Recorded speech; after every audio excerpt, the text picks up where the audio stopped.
Malia Obama stared at the neatly folded map on her passenger seat, a token of nostalgia she had insisted on bringing despite the GPS on her phone. This wasn't just a road trip.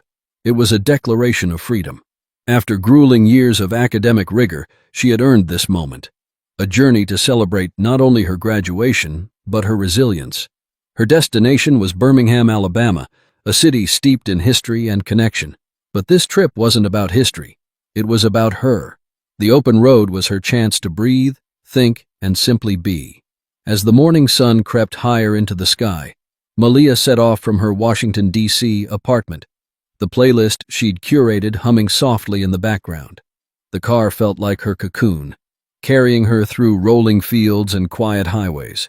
She wanted to take her time, stopping wherever the mood struck her, savoring the solitude. Somewhere in rural Tennessee, just past the sprawling greens of the Cumberland Plateau, she pulled into a small roadside diner for a quick lunch. The place was charming in its simplicity. Checkered tablecloths, the faint smell of fresh coffee, and a friendly server who smiled as she jotted down Malia's order. It felt good to be anonymous, just another traveler passing through. Back on the road, her thoughts drifted to the significance of this trip. She wasn't just celebrating her graduation. She was carving out space to reflect on who she was and what came next. The freedom of the road stretched before her, and she embraced it fully. But by the time she reached the outskirts of a tiny Alabama town, the landscape began to shift. The familiarity of well-traveled highways gave way to quieter, less maintained roads. The occasional truck rumbled by, but otherwise the world seemed still. She glanced at her fuel gauge and realized she'd need to stop soon. Spying a small gas station ahead, she turned in. It was the kind of station that time seemed to forget. Weathered signs, a single pump, and a lone clerk reading a newspaper behind the counter. Malia filled up her tank, feeling the heaviness of the quiet around her. The setting sun cast long shadows across the lot, and for the first time on her trip, she felt a slight edge creeping into her thoughts. As she finished pumping gas, a patrol car rolled into the lot.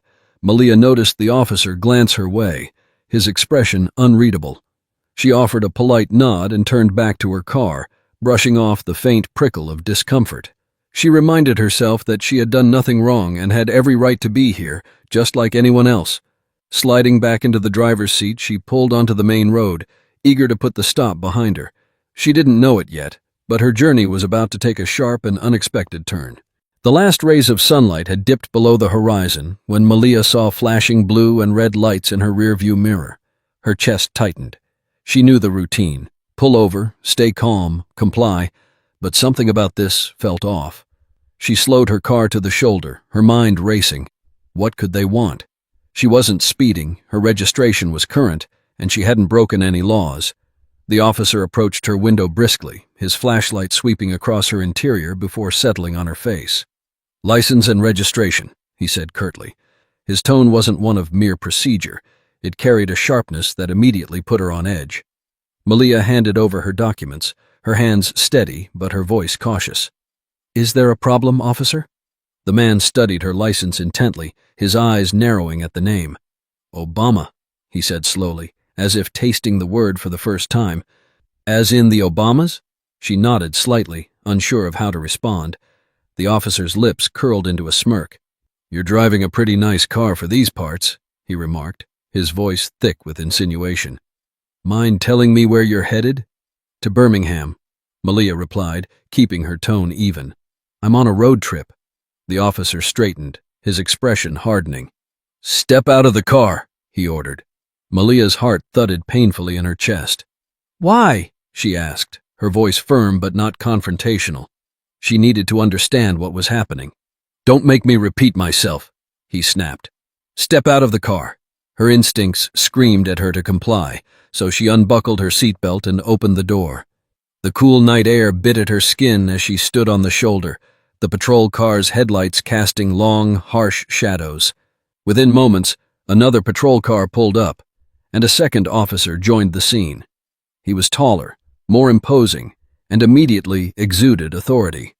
Without so much as a greeting, he circled her car, shining his flashlight into every crevice. "This vehicle matches the description of a stolen car," the first officer declared, his words clipped and mechanical. We need to conduct a search. That's not true, Malia said, her voice rising slightly. This car is mine. My name is on the registration. The second officer ignored her, opening the car door and beginning to rifle through her belongings. Malia clenched her fists at her sides, her frustration bubbling over. She wanted to shout, to demand an explanation, but the weight of the situation kept her in check. When her phone buzzed in her pocket, she instinctively reached for it, only to hear a sharp command. Hands where I can see them, the second officer barked, his hand hovering near his holster. Malia froze, her pulse pounding in her ears. I was just, she began, but her voice faltered. The officer's gaze pinned her down, cold and unyielding. Minutes stretched into what felt like hours as they searched her car, their handling of her belongings careless and disrespectful. Finally, the second officer emerged, empty-handed. Everything checks out, he muttered begrudgingly. The first officer handed her documents back without so much as an apology.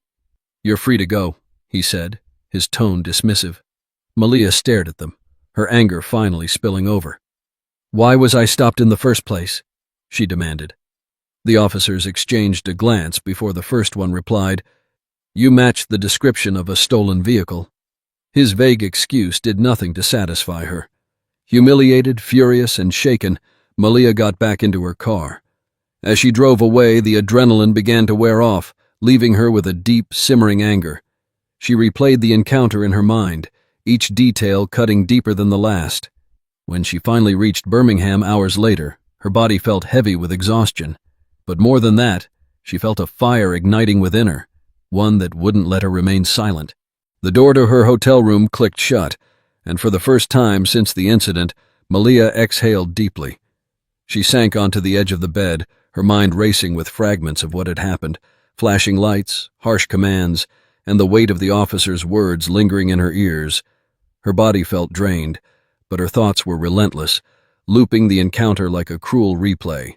She reached for her phone and dialed her mother. It didn't matter how late it was, she needed to hear Michelle's voice. The phone rang only twice before her mother's familiar tone came through, calm but concerned. Malia, what's wrong?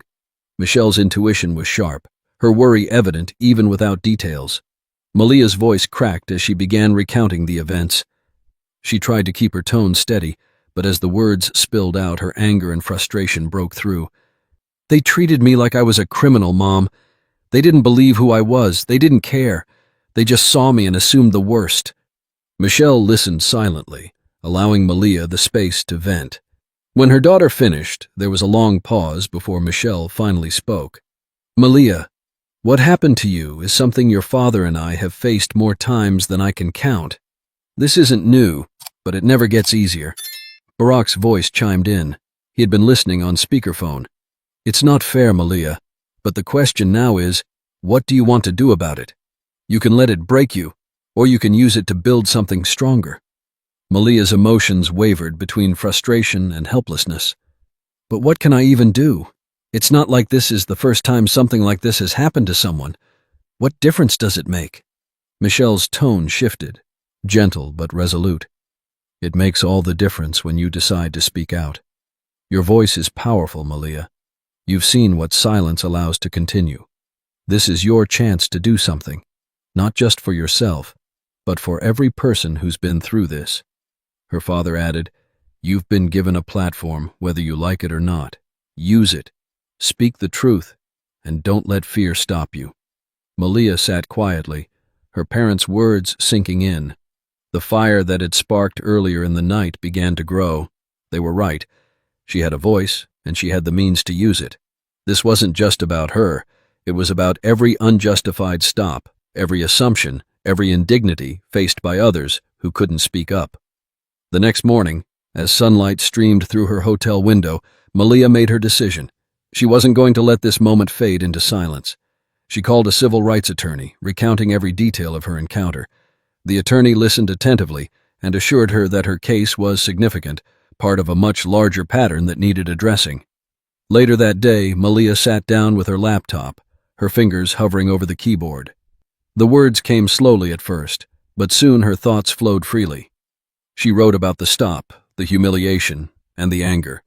But more importantly, she wrote about the need for change. She poured her heart into an op-ed that wasn't just her story, it was a call to action. Malia's op-ed was published in a major national newspaper under the headline, "This is why we can't stay silent."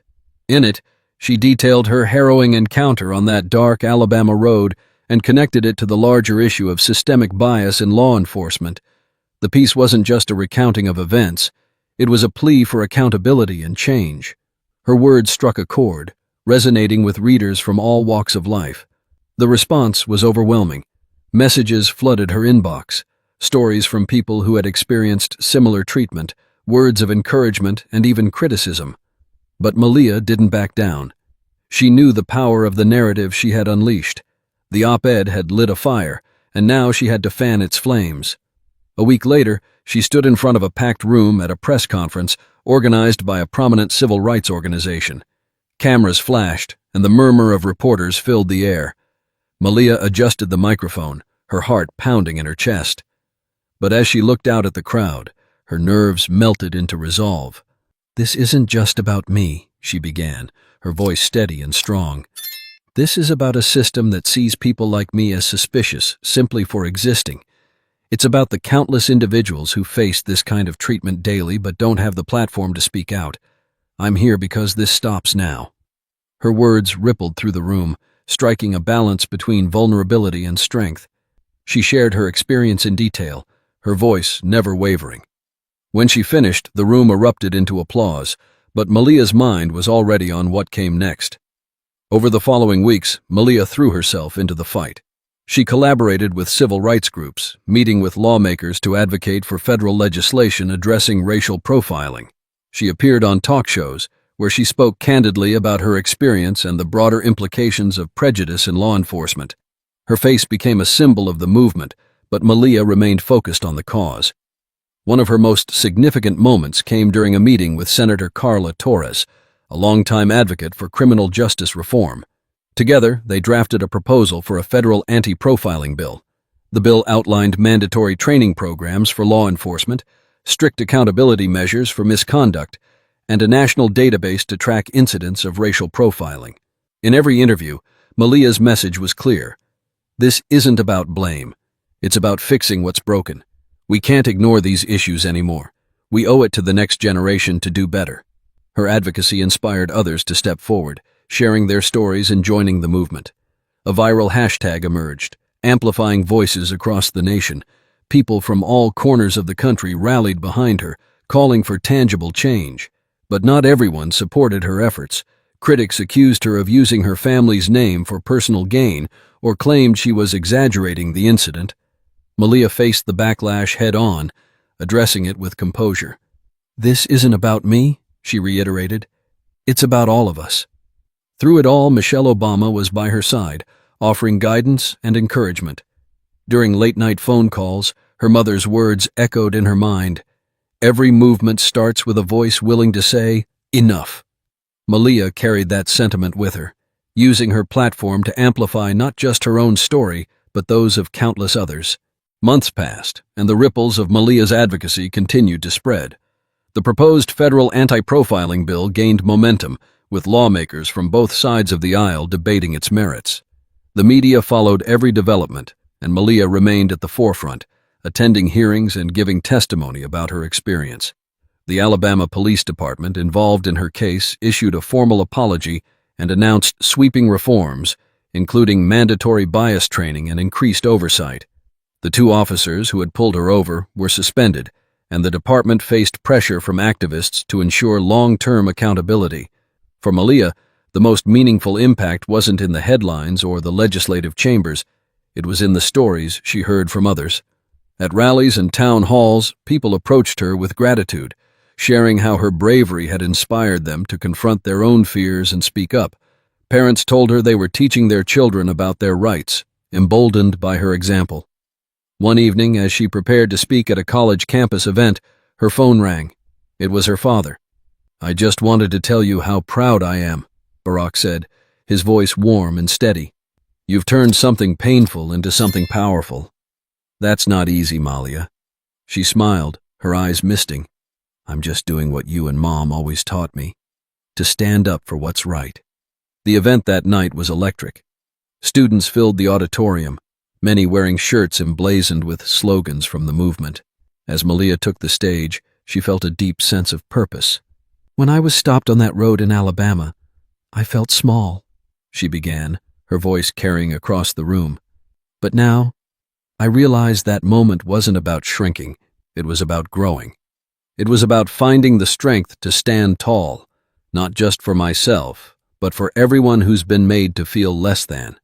Together, we can demand a better, fairer world." The crowd erupted in applause, and Malia felt the weight of their support.